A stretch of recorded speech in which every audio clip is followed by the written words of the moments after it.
안녕하세요. 동글동글 동화나라입니다. 동화 들으시면서 오늘도 편안한 밤 되세요. 방귀부음과 오이씨. 옛날 어느 마을에 잔치가 벌어졌어요. 호호호호호. 마을 안은 웃음소리로 가득했지요. 신랑 신부가 결혼하는 잔칫날이었거든요. 신랑은 씩씩하게 잘생겼고 색시는 달님처럼 고왔어요. 밤이 되어 신랑과 색시는 꼭 끌어안고 잠을 잤어요. 예쁜 아가의 어머니, 아버지가 되는 꿈을 꾸면서 잠을 잤대요. 이튿날 아침이 밝았어요. 잠에서 깬 색시는 선녀처럼 예뻤지요. 그런데 선녀처럼 예쁜 색시가 그만 방귀를 뿡 하고 뀌었대요. 방귀를 뀌었어? 신랑이 얼굴이 새파래져서 물었는데 색시는 창피해서 아무 말도 못했대요.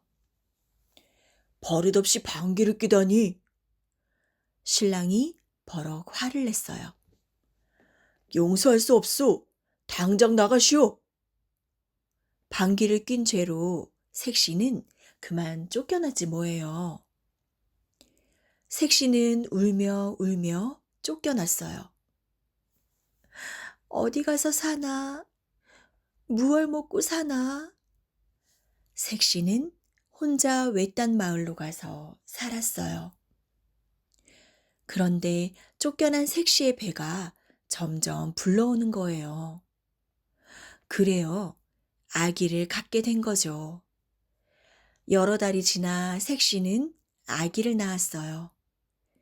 아빠를 닮아 씩씩하게 잘생긴, 엄마를 닮아 달님처럼 환한 사내의 아기였어요. 이름을 또리라 지었지요. 엄마가 된 색시는 또리를 알콩달콩 잘 키웠어요. 또리는 엄마의 사랑을 듬뿍 받으며 무럭무럭 잘 자랐어요. 그러던 어느 날이었어요. 9살이 된 또리가 밖에 나갔다가 울며 울며 돌아왔어요. 무슨 일이 있었니? 엄마가 물었지요. 아버지 없는 아이라고 친구들이 놀려요. 이리 오렴. 엄마가 얘기를 해주마. 엄마는 아들에게 오래된 이야기를 들려주었어요. 새색시였을 적에 방귀를 뿡 뀌어 신랑한테 쫓겨난 이야기를 말이에요. 또리는 엄마 이야기를 듣고 곰곰이 생각했어요. 방귀 낀 건 죄가 아니잖아요. 제가 아버지를 찾아 나서겠어요. 그러더니 또리는 아버지를 찾아 집을 나섰대요. 오이씨 한 대를 옆구리에 차고서 말이에요. 또리는 걷고 또 걸었어요. 걷다 걷다 정승 아버지가 사는 마을에 닿았어요. 오이씨 사려! 오이씨 사려! 저녁에 심어 아침에 따먹는 오이씨 사려! 또리는 어슬렁 어슬렁 외치고 다녔지요. 오이씨라고? 저녁에 심는다고? 이튿날 아침에 따먹는다고? 마을 사람들이 와글와글 몰려들었어요. 거짓말을 잘도 하는구나. 한 어른이 말했어요. 거짓말이 아닙니다. 또리도 지지 않고 말했지요. 그 바람에 온 마을이 시끌시끌 소란해졌어요. 그래서 낯선 오이씨 장수에 대한 소문은 정승에게까지 전해졌대요. 거짓말쟁이 오이시 장수를 당장 잡아들여라. 정승이 명령했어요. 그러자 또리는 꼼짝없이 잡혀갔지요.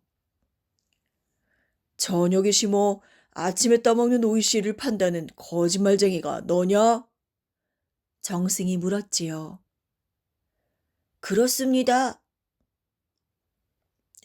와, 와. 둘러선 마을 사람들이 모두 웃었어요. 나이도 어린 것이 거짓말을 하다니.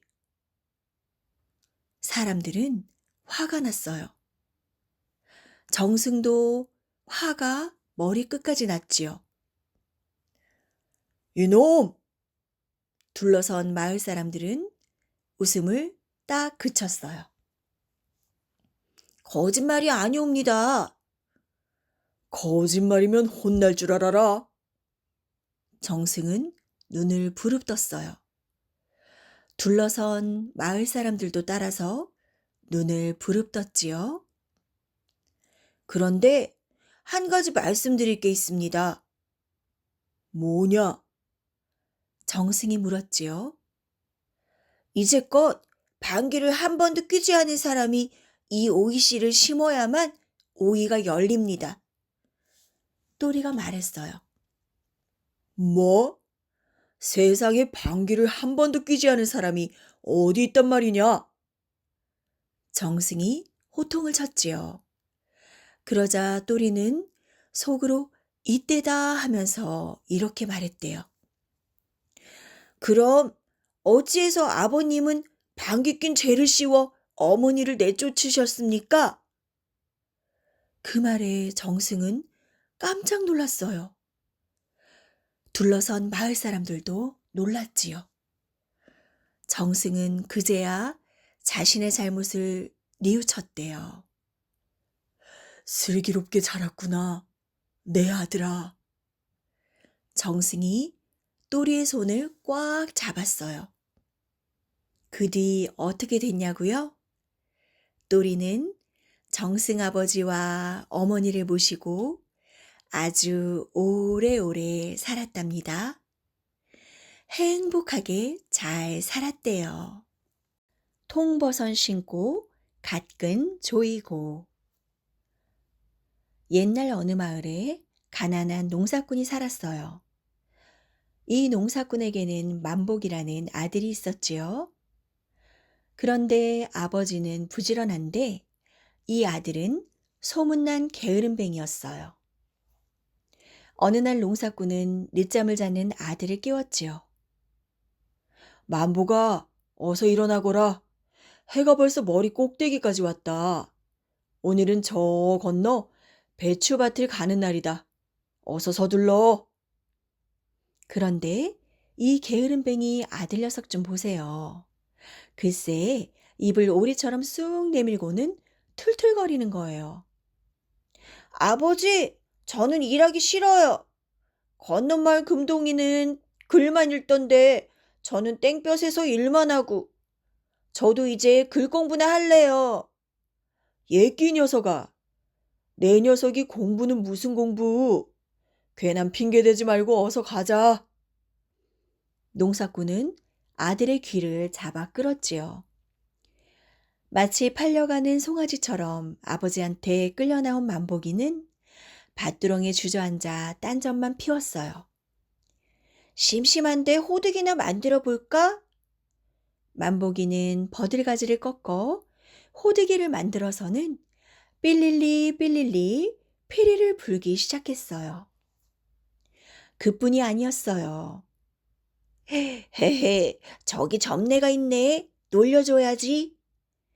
만복이는 논두렁에서 친구들과 냉이를 캐고 있는 점내에게 살금살금 다가갔지요. 그러고는 냅다 새총을 쏘았어요. 만복이 너 가만 안 둘 테야. 놀란 점내가 울상이 되었지요. 다른 아이들도 새총을 맞을까봐 발을 동동 굴렀어요. 만복이가 나무 뒤에 숨어 있었거든요. 만복아, 장난 그만하고 쟁기질 좀 하렴. 에이, 일하기 싫은데. 만복이는 군뱅이처럼 느릿느릿 밭으로 갔지요. 그런데 한눈 팔면서 대충대충 쟁기질을 하니 밭고랑이 이리 삐뚤 저리 삐뚤 난리가 났어요. 아이고 이 녀석아, 눈을 감고 가라도 이거보다 낫겠다. 으유. 아버지는 아들의 머리를 쥐어박았지요. 다음 날도 만복이는 아버지를 졸라댔어요. 아버지, 저도 글 공부할래요. 일하기 싫단 말이에요. 이거야 원, 시끄러워서 살 수가 있나.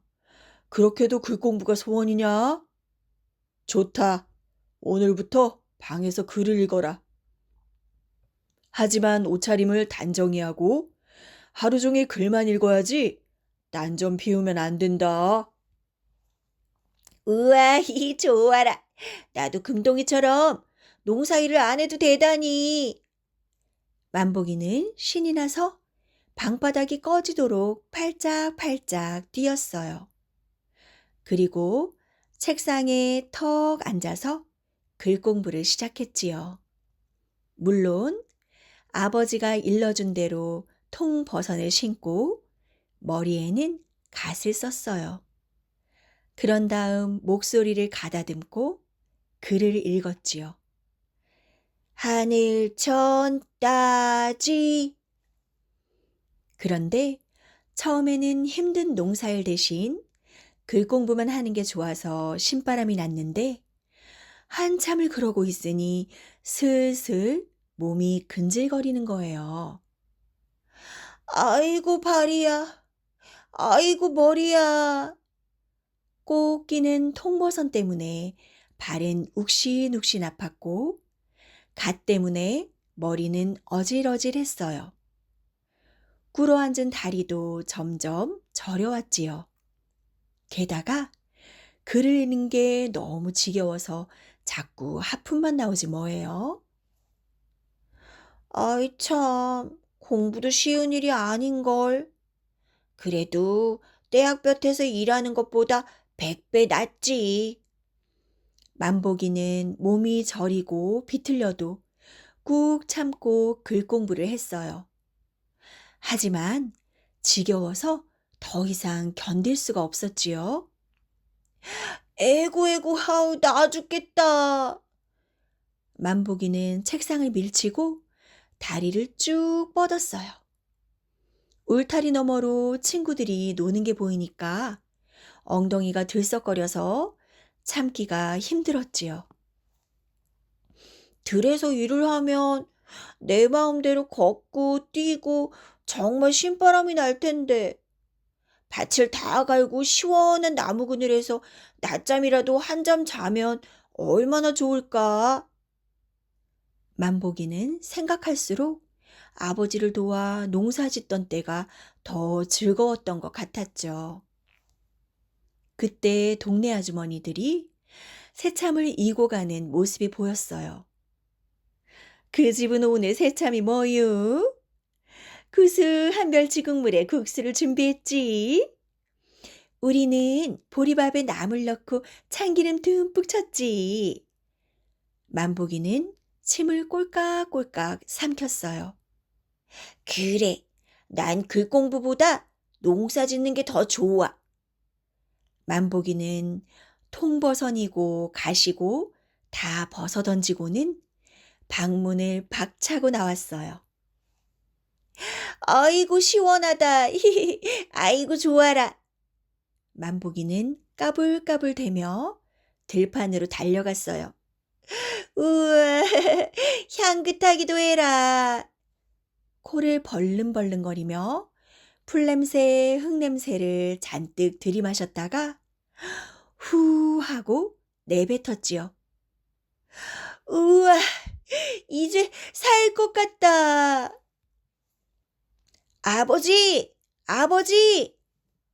아니 이놈아, 어디서 호랑이라도 나타났느냐? 글 공부하다 말고 왜 이렇게 뛰쳐나온 게야? 공중공중 뛰어오는 만복이를 보고 아버지가 깜짝 놀라 물었지요. 아버지, 다시는 글 공부한다는 소리 안 할 테니 들에서 일 좀 하게 해주세요. 네? 안 된다, 안 돼. 농사일이 실증나면 또 글 공부한다고 조를 텐데.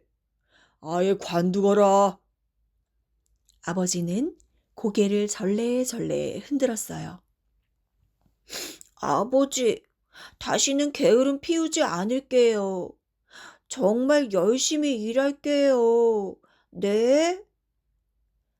만복이는 이제 글 공부하라는 소리가 호랑이보다도 더 무서웠지요. 그래서 아버지가 다시 글 공부를 하라고 할까봐 겁나서 냉큼 쟁기질을 시작했어요. 물론 그 뒤로는 게으름 부리지 않고 부지런히 농사일을 했지요. 그런데 말이에요. 그 후 어쩌다 소가 말을 안 들으면 만보기가 뭐라고 했는 줄 아세요? 이랴! 이놈의 소야! 너도 통버섯 신고 가끈 조이고 방에 틀어박혀 글 공부나 할래? 말 안 들으면 너도 그렇게 될 줄 알아? 이렇게 탕탕 으름장을 놓았대요. 왕굴장굴대. 옛날 어떤 마을에 왕굴장굴대라는 머슴이 살고 있었어요. 어느 날 왕굴장굴대는 과거 보러 가는 주인집 아들을 따라 서울에 가게 되었어요. 주인집 아들은 따그닥따그닥 말을 타고 왕굴장굴대는 말고삐를 잡고 성큼성큼 걸었지요. 왕굴장굴대와 주인집 아들은 들길도 지나고 산길도 지났어요. 이랴! 이랴! 왕굴장굴대는 힘들었지만 씩씩하게 말을 몰았지요. 이 무슨 고생이랑 과거고 뭐고 집으로 돌아가 따뜻한 방에서 뒹굴뒹굴 놀면 좋겠구나. 주인집 아들은 말을 타고 편하게 가면서도 투덜댔지요. 고개를 하나 넘으니까 아들이 배가 고팠나 봐요. 밥 광주리에서 밥을 꺼내 자기 혼자만 먹는 거예요. 왕굴장굴대도 무척 배가 고팠는데 말이죠. 서방님, 저도 배가 고파요. 이놈아, 양반이나 배가 고프지 머슴도 배가 고프냐? 주인집 아들은 왕굴장굴대를 윽박지르더니 계속 자기만 먹었어요. 한참 밥을 먹는데 갑자기 똥이 마려운 거예요. 그래서 똥을 누러 급히 숲속으로 들어갔지요. 그 사이에 왕굴장굴대는 주인집 아들이 먹다 남긴 밥을 눈 깜짝할 사이에 모두 먹어버렸어요. 그러고는 밥그릇에 똥을 한 무더기 싸놨지요. 주인집 아들이 돌아오자 왕굴장굴대가 말했어요. 서방님, 밥이 오래되면 똥이 된대요. 밥이 똥이 되긴. 주인집 아들은 다시 밥그릇을 열었지요. 그런데 이게 웬걸? 모두 똥이에요. 아이고, 웬 똥이냐? 그것 보세요. 밥이 오래되면 똥이 되잖아요. 주인집 아들은 배를 쫄쫄 굶으면서 다시 길을 갔지요. 고개를 하나 더 넘으니까 떡장수가 보였어요. 왕굴장굴대야, 떡 하나만 사와라. 그 더러운 손으로 만지지 말고. 그런데 왕굴장굴대가 떡을 이리 뒤적 저리 뒤적 하면서 오네요. 더러운 손으로 왜 뒤적거리니? 머리가 가려워 득득 긁었더니 이가 한 마리 떨어졌어요. 그걸 찾느라고요. 에이 더러워. 너나 먹어라. 이렇게 해서 떡도 왕굴장굴대가 먹었지요. 또 한 곡에 넘으니까 죽장수가 죽을 팔고 있네요. 왕굴장굴대야, 죽 한 그릇만 사와라. 손가락 빠지지 않게 조심해서 들고 와. 그런데 왕굴장굴대가 죽을 손가락으로 휘휘 저으며 오는 거예요. 이놈아, 더러운 손가락으로 왜 휘휘 젓니? 코가 간지러워 재채기를 했더니 코가 한 덩이 빠졌어요. 그걸 건지느라고요. 에이, 더러워. 너나 먹어라. 그래서 죽 한 그릇도 왕굴장굴대가 먹었지요. 주인집 아들은 꼬르륵 꼬르륵, 왕굴장굴대는 꺽꺽. 그러면서 드디어 서울에 도착했어요. 왕굴장굴대야, 서울은 눈 뜨고도 코 베어가는 곳이니 말을 잘 지키고 있어라. 주인집 아들은 저 혼자만 밥을 먹겠다고 주막집으로 들어갔어요. 그때 나무장수 하나가 나무를 지고 무거워서 쩔쩔 매며 지나가는 거예요. 왕굴장굴대는 나무장수가 불쌍해서 말을 주워버렸어요. 주인집 아들이 주막을 나와보니 왕굴장굴대가 한 손으론 말고삐를 쥐고 다른 한 손으론 코를 감싸준 채 눈을 감고 서 있는 거예요.